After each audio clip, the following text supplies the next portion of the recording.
Shri Muttavarapu Venkateswararao college of engineering and technology 2008 లో స్థాపించిన కళాశాలలో MBA, NAC A గ్రేడ్ మరియు ISO సర్టిఫికేషన్ సాధించిన మొట్టమొదటి కళాశాల Sri Muttavarapu Venkateswararao college of engineering and technology త్వరలో అటానమస్ కాబోతోంది. 2014లో ISO గుర్తింపు, 2015లో రాష్ట్ర ప్రభుత్వంచే A గ్రేడ్, 2016లో NAC A గ్రేడ్, ఇప్పుడు NBA సాధించిన సంస్థ Sri Muttavarapu Venkateswararao college of engineering and technology.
Orthogonal signal is signal approximation using orthogonal functions. How the signal is approximated using these orthogonal functions: mean square error, closed or complete set of orthogonal functions, and then orthogonality in complex functions. And we will do some problems related to the above topics.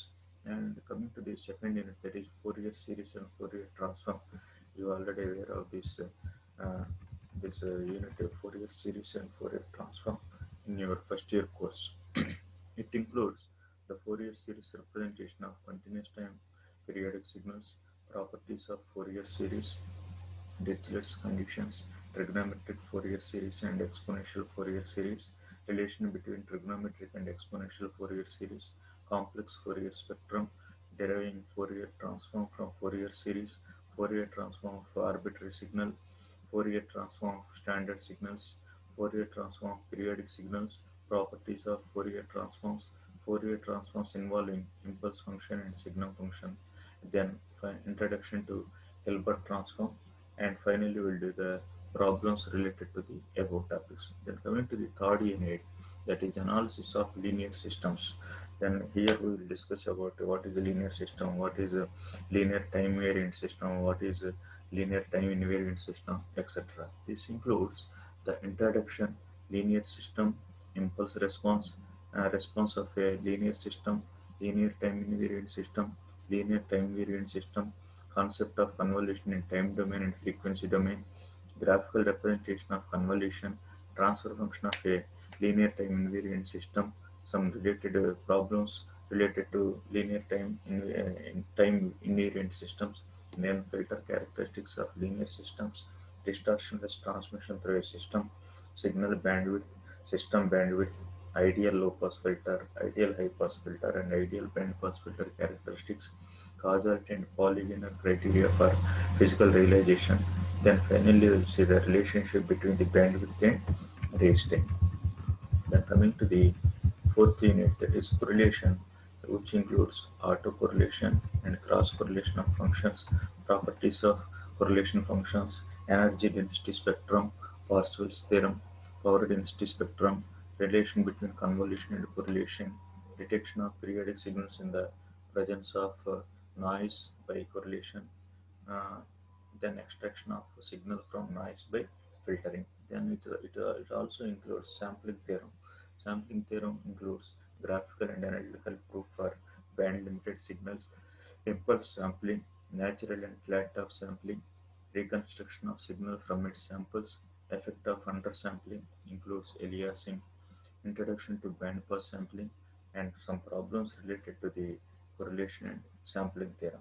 Then finally last unit consisting of both Laplace transforms as well as jet transforms. Laplace transforms includes the introduction of Laplace transforms, the concept of region of convergence for Laplace transforms, constraints on ROC for various classes of signals, properties of Laplace transforms, inverse Laplace transform, relation between Laplace transform and Fourier transform of a signal, then Laplace transform of certain signals using waveform synthesis.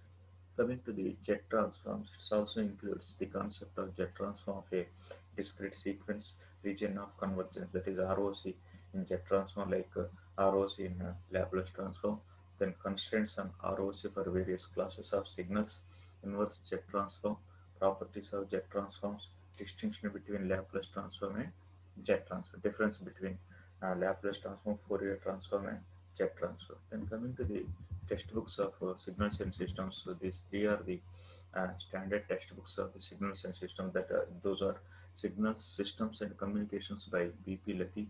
Second one is signals and systems by A.V. Oppenheim, and third one is signals and systems by Simon Haken. And coming to the reference books, here we have two references are there. First one is Principles of Linear Systems and Signals by B.P. Lati, and second one is Signals and Systems by T.K. Rawat. And after completion of this course, the student can able to understand these course outcomes. Those are, first one is differentiate the various classifications of signals and systems, analyze the frequency domain representation of signals using Fourier concepts, classify the systems based on their properties, and determine the response of linear time invariant systems, know the sampling process and various types of sampling techniques, and finally apply Laplace and jet transforms to analyze the systems in both continuous and discrete time signals. These are the course outcomes of our signals and systems. Then coming to the unit 1,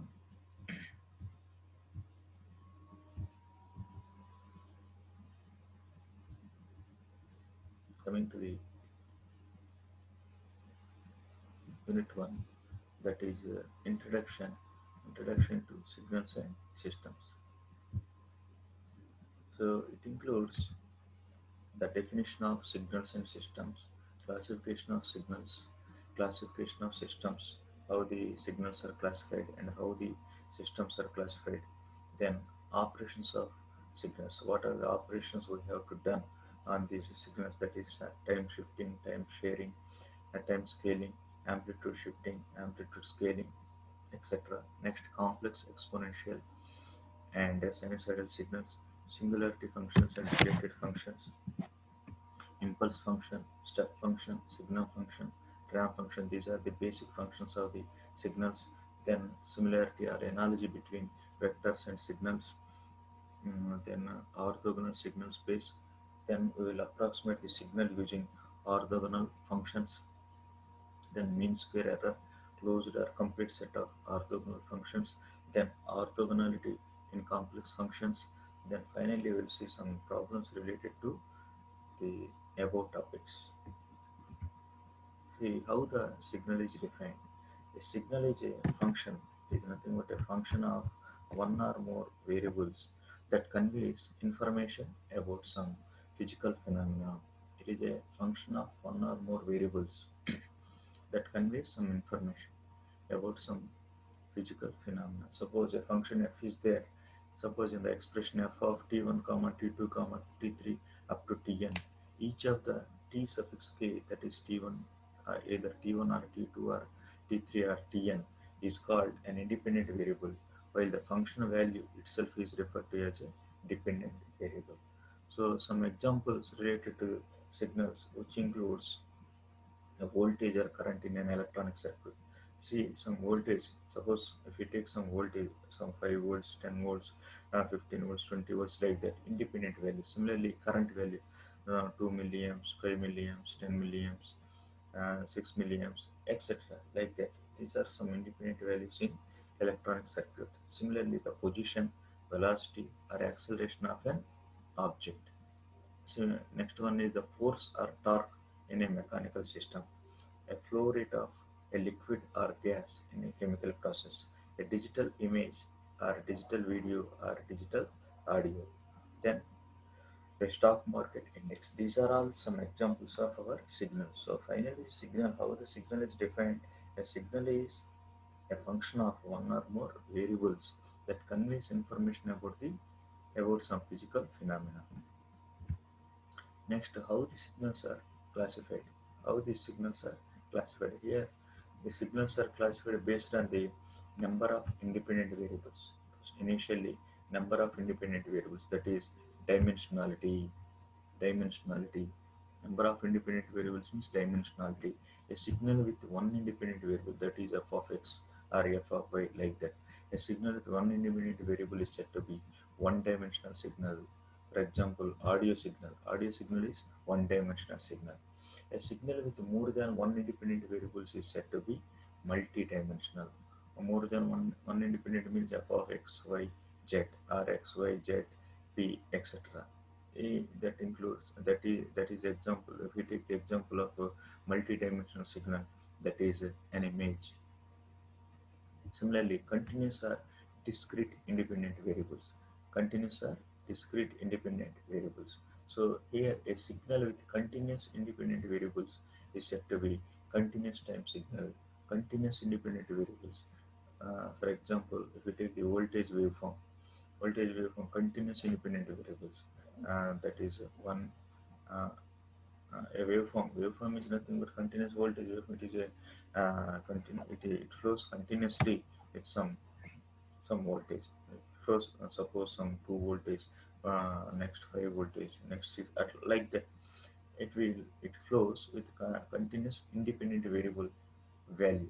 That is called continuous time signal. That is CT signal. A signal with discrete independent variables is said to be discrete time discrete time signal.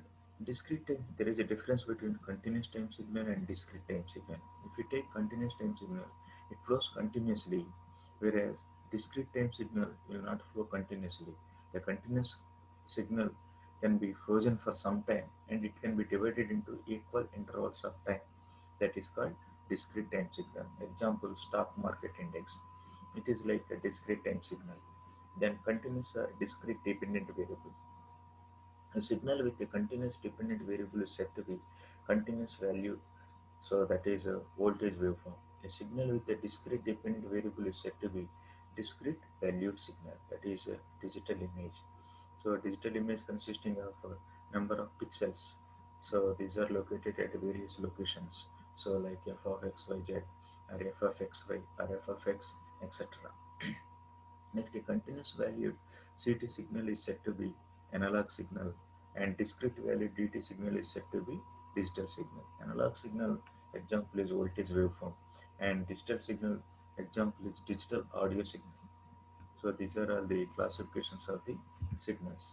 Then we will see the graphical representations of these signals. The continuous time signal is like this, and the discrete time signal is like this. It is continuously flowing from minus infinity to plus infinity. it is continuous signal, whereas it is represented by x of t. Whereas discrete time, coming to the discrete time signal, it is not continuous. This continuous time signal is frozen for some time, and it can be divided into equal intervals of the time. These are all the equal intervals, like this discrete time signal is represented. Next, coming to the what is the need of studying signals and systems? What is the need of studying signals and systems? So here, engineers build systems that processes or manipulate signals. What is system? A system is something which takes a signal as the input signal, it processes something, and it will give some other signal as the output signal. So system can take signals as the input, and it will give signals as the output. Next, we need a formal mathematical framework for the study of such systems. Such a framework is necessary in order to ensure that a system will meet the required specifications. Example, performance and safety. If a system fails to meet the required specifications or fails to work together, negative consequences usually ensue. When a system fails to operate as expected, the consequences can sometimes be catastrophic. Then coming to the signals, already we discussed about the continuous time signals and discrete time signals. Continuous time signals can flow continuously.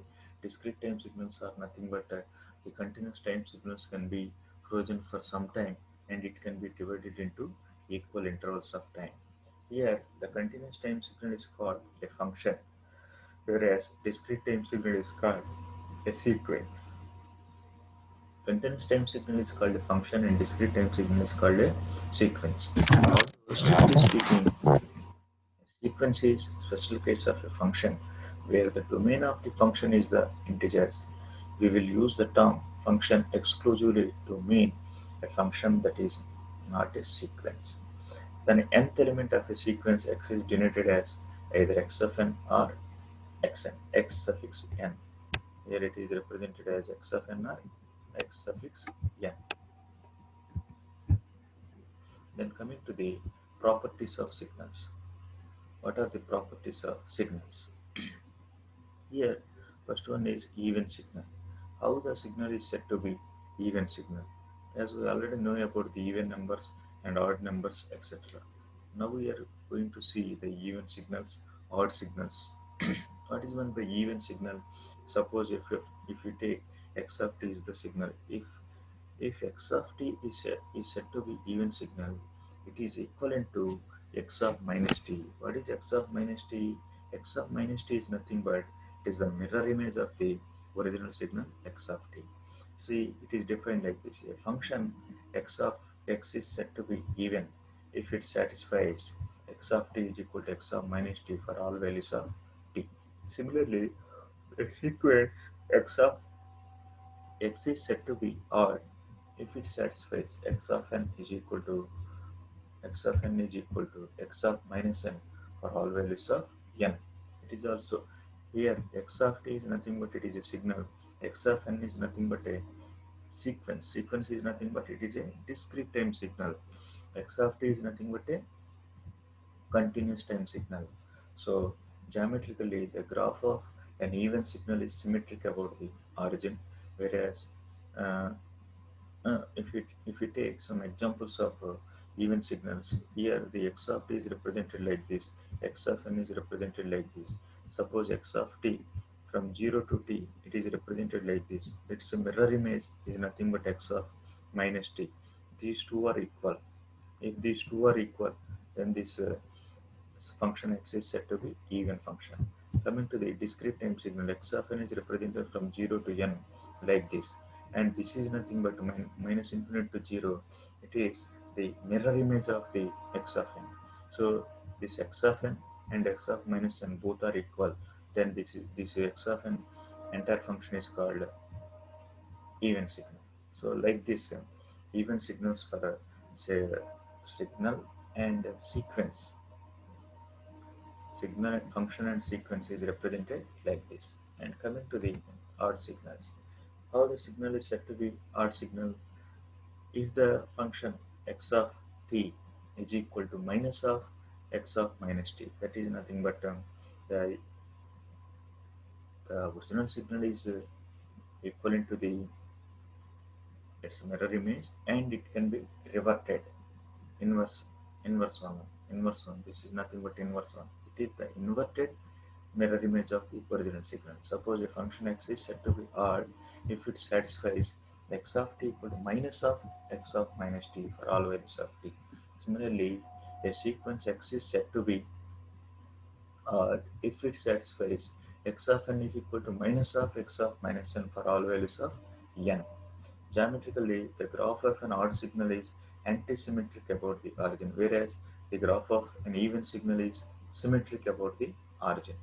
See, an odd signal x must be such that x of 0 equal to 0.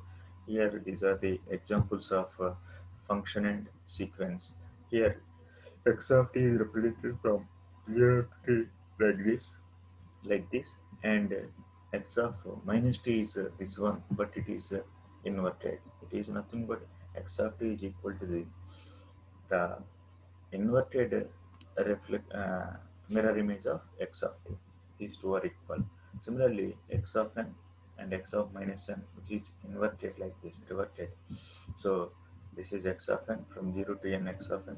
This is x of minus n, which is inverted. So x of n is equal to minus of x of minus n for all values of n. So these two are the examples of odd signals.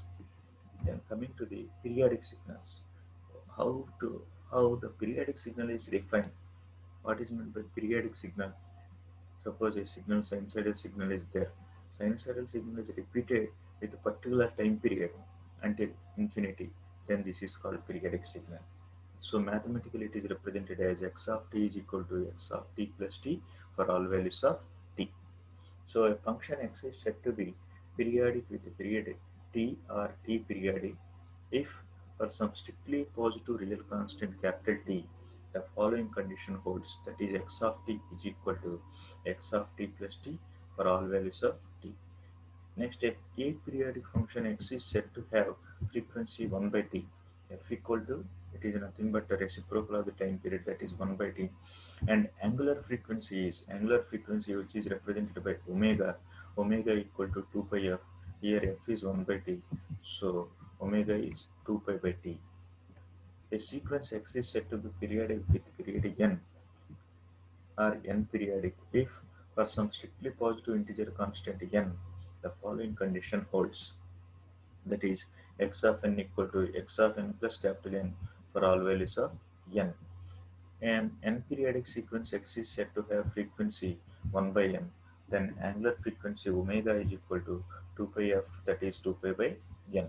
A function or sequence that is not periodic is said to be aperiodic. So there is no gap between a and periodic. Aperiodic means non-periodic function. Okay, or a function or sequence is also aperiodic. So you see some examples of the periodic signals. These are some examples of the periodic signals. So it is a signal and it is a sequence. That's why it is a sequence is nothing but a series of signals. Signal is represented by x of t. So it is the signal with the time period this one. With this particular time period, it will be repeated until infinity. And here also it is the sequence with the period this one. With this sequence, it will be repeated until infinity. So but it is varying from minus infinity to infinity. That's why it is called sequence. Next, coming to the deterministic and random signals. These are all the basic basic signals. So deterministic signal means it is predictable. It is predictable. So the behavior of the signals is predictable with respect to time. There is no uncertainty with respect to its value at any time. Mathematically, we can express these deterministic signals like x of t is equal to sine 3t. It is deterministic signal. Then coming to the random signals, there is no predictability in random signals. So the behavior of these signals is random, that is not predictable with respect to time. Similarly, there is an uncertainty with respect to its value at any time. These signals can't express mathematically. For example, if we take thermal noise generated, this non-deterministic signal, thermal noise can be generated. It is randomly generated. That's why it is the example for random signals. Next, continuous time signals uh, and systems. Here we will discuss about the independent and dependent variable transformations. Then, as we already see in our syllabus, operations on signals. So here we have to do the operations, time shifting, time scaling, amplitude shifting, amplitude scaling, etc. So what is meant by time shifting? Time can be shifted either by right side or left side by so and so units. So time shifting means a time translation. So here the signal can be translated towards the right side or left side. So time shifting is also called as translation, maps the input signal x to the output signal y as given by y of t is equal to x of t minus b. So it means that here where b is a real number, it means that the original signal x of t can be shifted by b units towards right side or left side. Here y of t equal to x of t minus b is represented by here the signal original signal can be represented towards right side by b units. Such a transformation shifts the signal to the left or right along the time axis. If b is greater than 0, y is shifted to the right by b relative to x, that is delayed in time. Similarly, if b is less than 0, y is shifted to the left by b relative to x, that is advanced in time. So here, based on the real number, it can be shifted to either right side or left side. So this is called time translation or time shifting. See some examples of the time shifting or time translation. See, these are the examples for the time shifting or time translation. See, suppose if we take x of t minus 1, x of t minus 1 and x of t plus 1. So x of t, suppose x of t is like this. This is x of t. Suppose x of t is this one. Then x of t minus 1 can be shifted to 1 unit like this. These two are same. And x of t plus 1 unit can be shifted by 1 unit towards the left side minus 1. So these are the examples of the time shifting or time translation. Then time reversal. Time reversal means time reflection. It is the mirror image of the original signal x of t, x of minus t. X of t is the original signal and x of minus t is the mirror image of x of t. So time reversal, it is also known as a reflection, maps the input signal x to the output signal y as given by y of t is equal to x of minus t. That is x of t is represented by x of minus t, that is nothing but a mirror image of x of t. Diametrically, the output signal y is a reflection of the input signal x about the vertical line t equal to 0. So it is represented like this. So this one is an x of t. X of t signal is the exact. If you take the mirror, if you put the mirror at here, it will reflect like this. So x of minus t. So x of minus t is nothing but the mirror image of x of t. Next, coming to the time compression or expansion. It is also called as dilation, time compression or expansion. Suppose x of t is there. X of t can be compressed or it can be expanded. The time compression or expansion, it is also called as dilation, maps the input signal to the output signal y as given by y of t equal to x of a t, where a is a strictly positive real number. Such transformation is associated with a compression or expansion along the time axis. If a is greater than 1, y is compressed along the horizontal axis by a factor of a relative to x.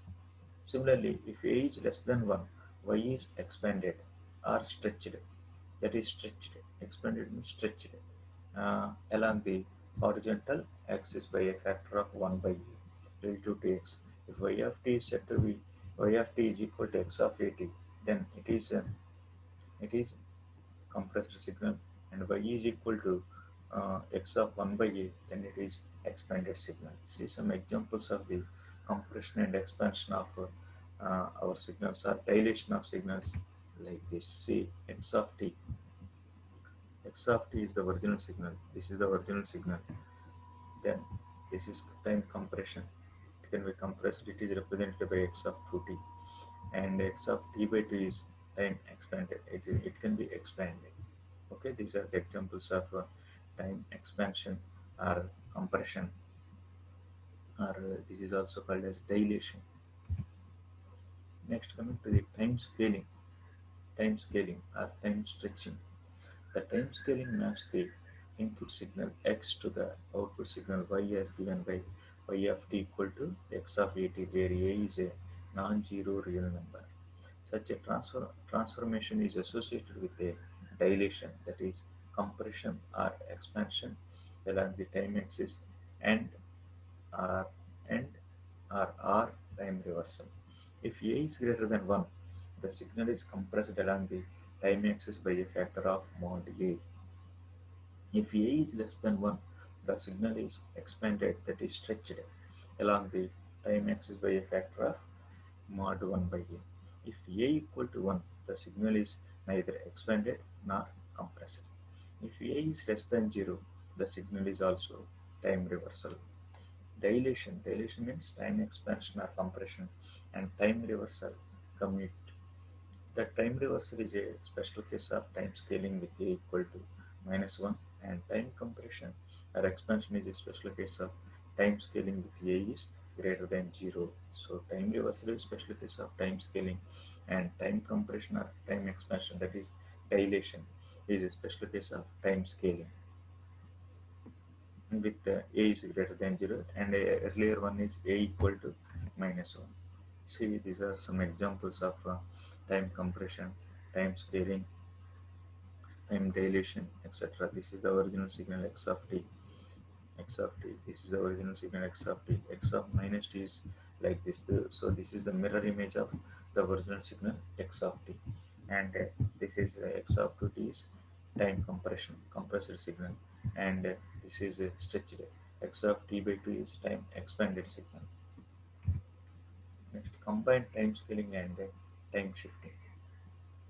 Consider a transformation that maps the input signal x to the output signal y is given by y of t is equal to x of at minus b. X of at is compressed signal, that is time scaling, and minus b, t minus b is time shifting. That's why it is represented as y of t is equal to x of at minus b, where a and b are real numbers and f a is not equal to 0. It is a is not equal to 0, real number. These two are real numbers. The above transformation can be shown to be the combination of a time scaling operation and time shifting operation. Since time scaling and time shifting do not commute, we must be particularly careful about the order in which these transformations are applied. The above transformation has two distinct but equivalent interpretations. First, time shifting x by b, and then time scaling the result by a. First, the time scaling x by a, and then time shifting result by b by a. Note that the time shift is not by the same amount in both cases. See, see, x of t is given like this. Here, it is represented both time shifting and time scaling operations. Here, initially you will see time shift by 1, and then time scale by 2. So time shift by 1 is the original signal can be shifted towards right side by 1 unit like this, and it can be scaled by 2 p. Let us take p of 2t equal to x of 2t minus 1. So it can be represented like this. Then time scale by 2, and then time shift by 1 by 2. So time scale by 2 is, it can be compressed like this, and then time shift by 1 by 2, that is q of t minus 1 by 2, it is equal to x of 2t minus 1 by 2, or it is equal to x of 2t minus 1. So finally, it is represented like this. X of 2t minus 1 is represented like this.